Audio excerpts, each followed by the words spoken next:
Hi അസ്സാം വലൈക്കും, welcome back to my channel. ഇന്നത്തെ നമ്മുടെ റെസിപ്പി മത്തി കൊണ്ടുള്ളൊരു കിടിലൻ ഐറ്റമാണ്. മത്തി കാണുമ്പോഴൊക്കെ ആദ്യം മനസ്സിലേക്ക് ഓടിക്കയറുന്ന ഉമ്മാൻ്റെ ഒരു സ്പെഷ്യലായി റെസിപ്പി ഉണ്ട്. കുട്ടിക്കാലത്ത് കഴിച്ചിരുന്ന ആ ഒരു കറി എന്ന് പറയാൻ പറ്റില്ല, പുരട്ടിയെടുക്കുന്ന ആ റെസിപ്പി. കുരുമുളകും ഉണക്കനെല്ലിക്കയും അരച്ച് ചട്ടിയിൽ ഈർക്കിലി പാകി അതിന് മുകളിൽ അരച്ച മസാല ചേർത്ത് പിടിപ്പിച്ച് വരത്തി ഇങ്ങനെ വെച്ച് കനലിൽ വേവിച്ചെടുക്കുന്ന ആ റെസിപ്പി. പക്ഷേ മത്തി കിട്ടിയപ്പോൾ ഉണക്കനെല്ലിക്ക കിട്ടിയില്ല, ഈർക്കിലിയും പോസിബിളല്ല. അങ്ങനെ യൂട്യൂബും ഇൻസ്റ്റയും പരുതി അവസാനം എനിക്ക് കിട്ടിയ റെസിപ്പിയാണ് ഇന്നത്തെ നമ്മുടെ ഐറ്റം. സിമ്പിളായി ആർക്കും ചെയ്യാവുന്ന റെസിപ്പി. നമ്മൾ ഐഷാത്താൻ്റെ കിച്ചണിൽ നിന്നാണ് കേട്ടോ. ഇതിനിപ്പോൾ ആവശ്യമായ സാധനങ്ങൾ കഴുകി വൃത്തിയാക്കി വെച്ചിരിക്കുന്ന മത്തി, അത് പിന്നെ ഇമ്പോർട്ടൻ്റ് ആണല്ലോ. മത്തി വെച്ചുള്ള ഐറ്റം ചെയ്യുമ്പോൾ മത്തി ഇമ്പോർട്ടൻ്റ്. കുരുമുളക്, മല്ലി, മഞ്ഞൾപ്പൊടി, കറിവേപ്പില, ചെറിയുള്ളി, ഇഞ്ചി, പച്ചമുളക്, വെളുത്തുള്ളി, ഉലുവ, വെളിച്ചെണ്ണ, വാളംപുളി അല്ലെങ്കിൽ പിഴുപുളി എന്ന് പറയും. ഒരു പാൻ അടുപ്പത്ത് വെച്ച് 3 ടേബിൾ സ്പൂൺ കുരുമുളകും മല്ലിയും മുഴുവൻ മല്ലിയും കൂടെ ചേർത്ത് നല്ലോണം ഇളക്കി വറുത്തെടുക്കുക. ഇതിനിപ്പോൾ ഒന്ന് തീ ഓഫ് ചെയ്ത ശേഷം അല്പം മഞ്ഞൾപ്പൊടിയും കൂടെ ചേർത്ത് കൊടുക്കുക.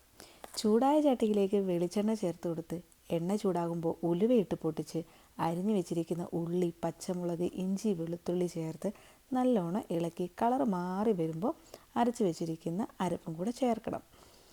ഇപ്പോൾ ചെറിയുള്ളി തന്നെയാണ് കേട്ടോ നല്ലത്, അല്ലാതെ വലിയുള്ളി എടുത്തു കഴിഞ്ഞാൽ ആ ഒരു ടേസ്റ്റ് കിട്ടില്ല. അപ്പോൾ പണ്ടത്തെ ആ ഒരു റെസിപ്പി ഓർക്കുമ്പോൾ ഇപ്പോഴും ഈ ഒരു എന്താ പറയുക, നമുക്ക് ഭയങ്കര ഒരു നൊസ്റ്റാൾജിക് ആ ഒരു ഫീൽ ഉണ്ടല്ലോ, അതാണ് കേട്ടോ. അപ്പോൾ ഇനിയിപ്പോൾ അത് കപ്പയുടെ കൂടെ ആണെങ്കിലും ചോറിൻ്റെ കൂടെ ആണെങ്കിലും എന്താണെങ്കിലും ആ ഒരു കറി ഒന്നും പറയാൻ പറ്റില്ല, അടിപൊളി ടേസ്റ്റാണ്. എല്ലാ കറിക്കും ചേർക്കാറുള്ളത് പോലെ കറിവേപ്പില മസ്റ്റാണ്. കറിവേപ്പിലയും കൂടെ ചേർത്ത് നല്ലോണം ഇളക്കി യോജിപ്പിക്കുക. കുറച്ച് നേരം തന്നെ ഇളക്കിയിട്ട് കളർ മാറി വരണം കേട്ടോ. ഒരുപാട് അങ്ങ് കരിഞ്ഞു പോകണ്ട. ലൈറ്റായിട്ട് ബ്രൗൺ കളറായി വരുമ്പോൾ കളർ മാറി വരുന്ന ഈ സമയത്ത് നമ്മൾ നേരത്തെ അരച്ച് വെച്ചിരിക്കുന്ന അരപ്പുണ്ടല്ലോ, അതും കൂടെ ചേർത്ത് കൊടുക്കുക. നമ്മൾ അരച്ച് പൊടിച്ച് മാറ്റി വെച്ചിട്ട് അതിന് ശേഷം വെള്ളമൊഴിച്ച് നല്ലോണം പേസ്റ്റാക്കി എടുക്കുക. ഈ ഒരു പേസ്റ്റ് കുരുമുളകിൻ്റെയും മല്ലിയുടെയും ആ ഒരു മണവും കൂടെ വരുമ്പോൾ അന്തസ്, അതാണ് നമ്മളെ ഹൈലൈറ്റ്. ഇതിനകത്തുള്ള പച്ചമല്ലിയുടെ ആ ഒരു സ്മെല്ലുണ്ടല്ലോ, കറിയൊക്കെ തിളയ്ക്കുമ്പോൾ എൻ്റെ പൊന്നെ എന്താ ഒരു ടേസ്റ്റ്. അപ്പോൾ അതേ നമ്മൾ അരച്ച് വെച്ചിരിക്കുന്ന ആ ഒരു കൂട്ടും കൂടെ ചേർത്ത് കൊടുക്കുകയാണ്. നല്ലോണം ചേർത്തിട്ട് അത് നല്ലോണം ഒന്ന് ഇളക്കിയെടുക്കണം. ആ ഒരു വെളിച്ചെണ്ണയിൽ കിടന്ന് ഇതങ്ങോട്ട് അതിൻ്റെ പച്ചമണമൊക്കെ ഒന്ന് അത്യാവശ്യം പച്ചക്കുത്തലൊക്കെ ഒന്ന് പോയിട്ട് വരണം. അപ്പോഴാണ് ആ ഒരു ടേസ്റ്റും നമുക്ക് ആ കുത്തൽ കുറച്ച് ഒഴിവായി കിട്ടുന്നത്. അതായത് മല്ലിക്ക് നല്ലപോലെ കുത്തലുണ്ടാവുമല്ലോ, അതൊന്ന് ഒഴിവാക്കാൻ വേണ്ടിയിട്ടാണ് ഇങ്ങനെ ചെയ്യുന്നത്. ഇനി നല്ലോണം ഇളക്കി കൊടുക്കുക. ഇളക്കിയ ശേഷം നമ്മൾ കുറച്ച് ചാറിനകത്തോട്ട് കുറച്ച് വെള്ളം മാത്രം ചേർത്ത് കൊടുത്തിട്ട് അതൊന്ന് ഒഴിച്ചു കൊടുക്കുക. എന്ന് വെച്ചാൽ നമ്മൾ ഇതിനകത്ത് പിഴുപുളി ഉണ്ടല്ലോ, അത് പിഴിഞ്ഞ് വെച്ച് കുറുകിയ ചാറാണ് കൂടുതലായി ചേർത്ത് കൊടുക്കേണ്ടത്. ആ ഉപ്പും പുളിയും പിടിച്ച് വരുമ്പോഴാണ് മത്തിക്ക് കൂടുതൽ ടേസ്റ്റ് കൊടുക്കുക. ഇനിയിപ്പോൾ ഇതിൻ്റെ പച്ചമണം പോകുന്നത് വരെ ഇതൊന്ന് ഇളക്കി കൊടുക്കുക. തിളച്ചുകൊണ്ടേ ഇരിക്കുമ്പോൾ നമ്മൾ കൈവിടാതെ തന്നെ ഇളക്കിക്കൊണ്ടേ ഇരിക്കണം കേട്ടോ.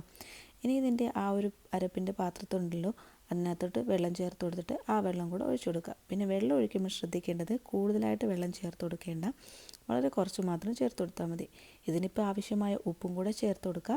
എന്നിട്ട് നമ്മൾ എടുത്ത് വെച്ചിരിക്കുന്ന വാളംപുളി ഉണ്ടല്ലോ, അതൊരു നെല്ലിക്കയുടെ വലിപ്പത്തിനേക്കാളും കുറച്ച് കൂടുതലാണ് കേട്ടോ പുളി എടുത്തിരിക്കുന്നത്. കാരണം തക്കാളി ചേർക്കുന്നില്ല, തക്കാളി ചേർക്കാത്തതുകൊണ്ട് തന്നെ പുളി അത്യാവശ്യം പുളി നമ്മൾ എടുക്കുകയും വേണം. ഈ ഒരു പുളി നല്ലോണം പിഴിഞ്ഞ് അതിൻ്റെ ആ ഒരു കുറുകിയ ചാറ് വേണം കേട്ടോ നമ്മൾ ചേർത്ത് കൊടുക്കാനായിട്ട്.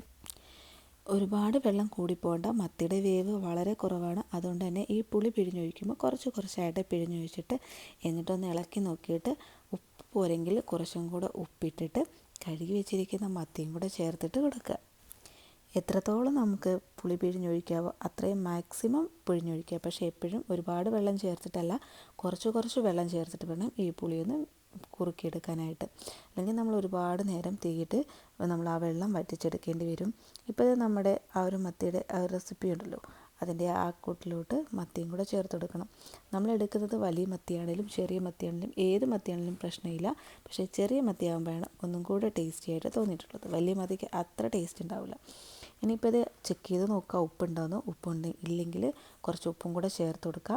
എന്നിട്ട് നമ്മൾ കഴുകി വൃത്തിയാക്കി വെച്ചിരിക്കുന്ന മത്തി ഉണ്ടല്ലോ, മത്തിയിട്ട് നല്ലോണം ഒന്ന് ഇളക്കി ഉപ്പും പുളിയും പാകത്തിന് നോക്കി ചെറുതീയിലിട്ട് വറ്റിച്ചെടുക്കുക. നല്ല തീ ഫ്ലെയിമിൽ കുറച്ച് വെക്കണം, അല്ലെങ്കിൽ അത് കരിഞ്ഞു പോകും. അടിയിലൊക്കെ പിടിച്ചു പോകും. പിന്നെ നമ്മൾ ഈ ഒരു കൂട്ടൊക്കെ ഉണ്ടാക്കുമ്പോൾ മത്തിക്കറി ആണെങ്കിലും ഇനിയിപ്പോൾ മീൻ ഏത് കറിയാണെങ്കിലും ഏതുപോലെ വെക്കുവാണെങ്കിലും എന്ത് കറിയാണെങ്കിലും ചട്ടിയിൽ വെക്കുമ്പോൾ പ്രത്യേക ടേസ്റ്റാണ് കേട്ടോ. ഇടയ്ക്കൊന്ന് തുറന്ന് നോക്കിയിട്ട് ഇടയ്ക്കൊന്ന് ഇളക്കി കൊടുക്കണം. നല്ലോണം വറ്റി വരട്ടെ. ആ ഒരു കുറുകി വരുമ്പോഴാണ് നമുക്ക് കൂടുതൽ ടേസ്റ്റ് ഉണ്ടാവുക. ഇനിയിപ്പോൾ ഇതിങ്ങനെ ചെറുതായിട്ട് കുറുകി വരുന്ന സമയത്ത് അതിനകത്തോട്ട് അല്പം പച്ച വെളിച്ചെണ്ണയും കൂടെ ചേർത്ത് കൊടുക്കണം.